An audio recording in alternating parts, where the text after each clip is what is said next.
Radhe Radhe, everybody. A very warm welcome to our Bhagavad Gita study session.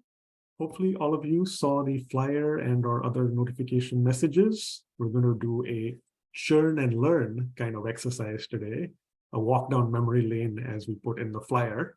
The idea here being that we're going to ask a couple of questions first, everything eventually tying back to chapter 7.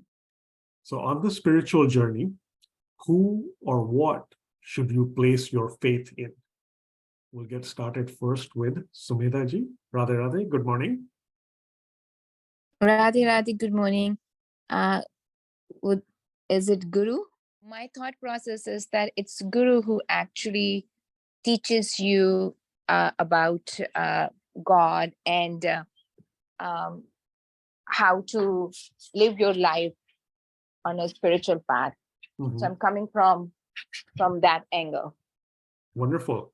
Yeah, that's something that sounds right. And again, these first two questions I forgot to mention because they are before the video, and then the video will help us with our understanding. I'm not going to provide any additional commentary. We'll keep collecting all the responses, but certainly seems to make sense, Sumedha ji. So thank you so much. Let's hear from Bill ji. Radhe Radhe, good morning. Radhe Radhe, good morning.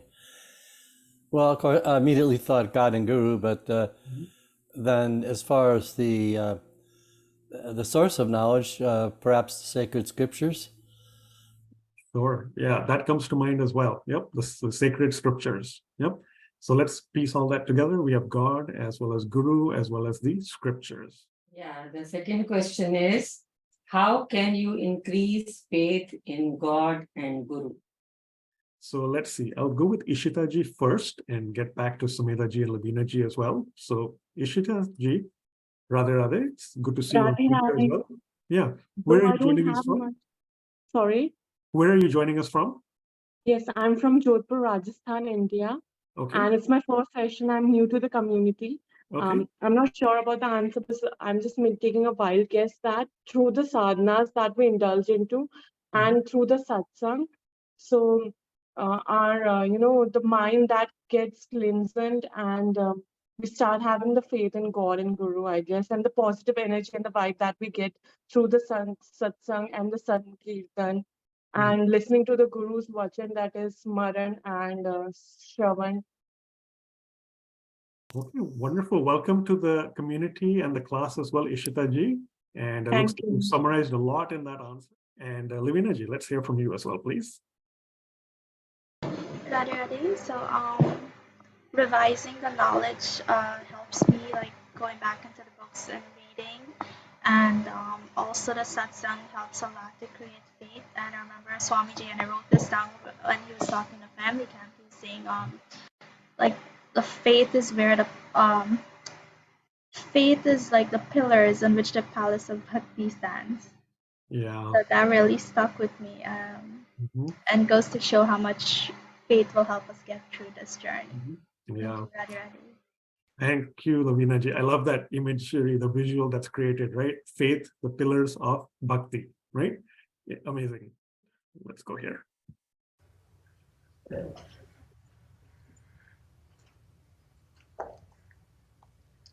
How do you increase faith? There are two ways to do this. First is knowledge. When you increase your knowledge and wisdom, faith is a consequence. If you know this watch is working perfectly, you have faith in the time it gives. So knowledge of the personality and nature of God and Guru helps us increase the faith. That's one. The next is our own purity. As we purify, we get the experiences that God and Guru have described. And when we get the experience, our faith becomes solidified. The first question, as I actually bring up a document or two, I'm going to ask and lean upon hopefully some of our regular participants in this series to just ask A, if you have come across this video segment before, and B, hopefully if you have, where did you see it with regards to the series when the classes were happening? Back when we started chapter 7, as many of you have seen, of course, every week we share the slides and we send out the PDF document through the community portal page. All of you are familiar that after we have quiz questions and then a couple of verses with the catchphrases, the next slide is a recap video slide. And then after that, there is this in your spare time slide. Hopefully, some of you at least have seen the slide, if not necessarily the videos themselves. But I do want to stress and encourage that these links, the first 1 or 2 typically are for the chapter itself. And then anywhere from maybe 1 to 4 sometimes, curated links that we provide specific to that week's content, or also to sort of that week's happenings from a JKYog or a Radha Krishna Temple of Dallas standpoint. And secondly, even if you're familiar with the community portal page, but again, for some of our newcomers today, when you join that page, you will be able to look at our Bhagavad Gita Study all chapters portal page here. All you have to do is, in a typical week, either you go to the feed, which is where all of our weekly announcements are made a couple of days before class happens. At the same time, at any point in the year, etc., you can go to the table of contents. And that's organized by chapter based on whatever we have covered in the series. Everything for 6, many of you have been there all the way. Everything now for chapter 7 as well. So if you go to the link for chapter 7, verses 1 and 2, you'll click that. And that's going to have the link to the recap video for that day's class that Mummy and I recorded afterwards. And the second link is the link to the presentation slides, which again is this PDF document that I just showed on the screen. Basically, I want to say, I hope everybody is understanding the motivation behind this special class, okay?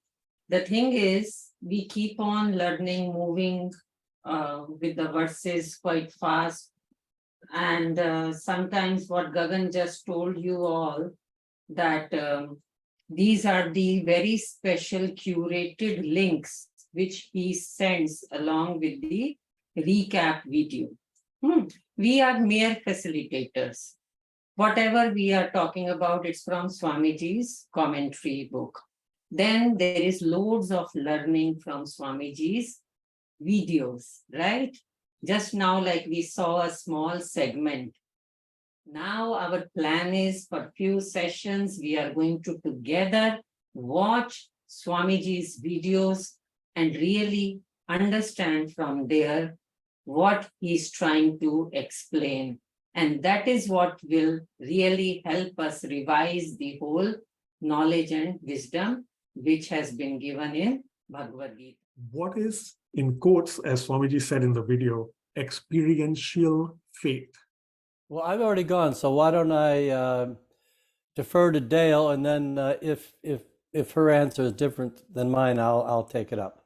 Okay, so Daleji, a fellow Tampa person has nominated you. Radha, good morning. Good morning to everybody.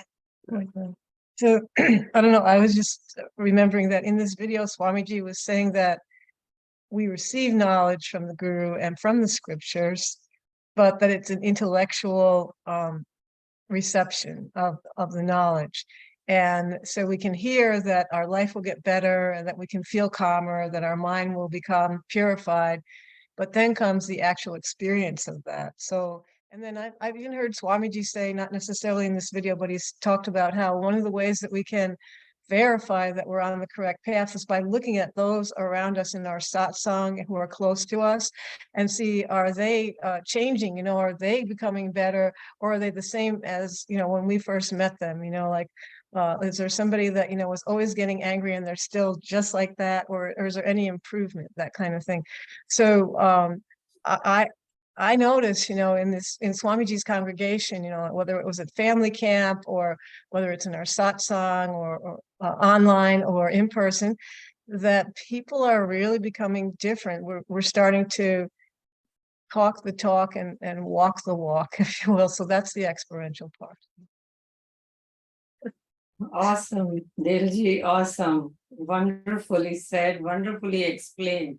Yes, it is people's behavior, that helps us understand that they are growing spiritually, right? When we stop reacting, right? And we start responding, that is what then lets us know that we are growing from within. And that is what the experiential growth, experiential faith. When we really see that these teachings, which we are learning from scriptures and from Swamiji's videos, they are helping to make us calm in situations. We are able to handle the situations better, calmly. We are not reacting to situations. We are understanding and we are growing from within. That is really experiential faith, because Guru is God realized, and Guru can help us reach God realization slowly by these steps. But when we see these videos, we think, oh, quickly we can just see and we know. It is only Punarukti. What is Punarukti? Can somebody remind me? I have talked about this word many times, Punarukti. Krishna uses this word, Punarukti. Here comes Delji, yes? Yeah, Delji? I think it's the repetition of the Yes, knowledge and revision of it, or going over yes. it again and again. Going over and over again. Yeah, next question, perhaps the hardest one maybe, because we're in that vein and framework of chapter 7. So let's open our books, if not already open, or hopefully just jog our memories. And we also know which verses it might be, but how does this tie back to chapter 7? All right, Dilji, let us hear your response, please. Well, first of all, Gagan, thank you for always making it a stretch for all of us here, because otherwise I think we would just stop thinking at a certain point and move on to the next verse, without ever really having put things together. But I'm always fascinated with how you and Minuji, even as we're going through verse by verse, are starting to reflect back on previous verses and move forward to verses that we haven't covered yet, and then tie them together and have this kind of underlying wholeness, of the Bhagavad Gita, along with all the various details and parts. So that's awesome. So right at the very beginning of chapter 7, in the first verse is talking about the path of Bhakti Yoga, and Sri Krishna is speaking to Arjuna and giving him an indication that purely surrendering to him and practicing Bhakti Yoga, that he can know Sri Krishna completely and free from any doubt. And that's verse 1. Nothing complex, not a trick question. The hint is totally on the screen right here. It's on the cover slide, and it's not a trick question, as I said. Well, that was a pretty direct hint. So it'll be verse 2, which is such a profound verse, because it's I shall now reveal unto you fully this knowledge and wisdom, knowing which nothing else remains to be known in the world. Wow, it's just what can I say? It's just everything's going to be revealed to us. Of course, it is setting that stage for that platform and practice of Bhakti Yoga, and how one can know Sri Krishna completely. And as we often say, remember in class, faith is so essential. What is it that we don't want to have? We don't want to have doubt. So free from doubt, Sri Krishna asks Arjuna to listen to him. Let's look at chapter 7, verse 2, as Bilji said. So this fully, revelation of this knowledge and wisdom, after which nothing else will remain.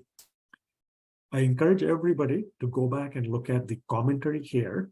And earlier, if you remember, we asked in your response to the question, if there's Hindi or Sanskrit, feel free to use that as well. So Gyan is what we commonly know as theoretical intellectual knowledge, which is coming from the scriptures and from our Guru. So having faith in Guru, having faith in the scriptures and the devotional path, that's going to help us with Gyan.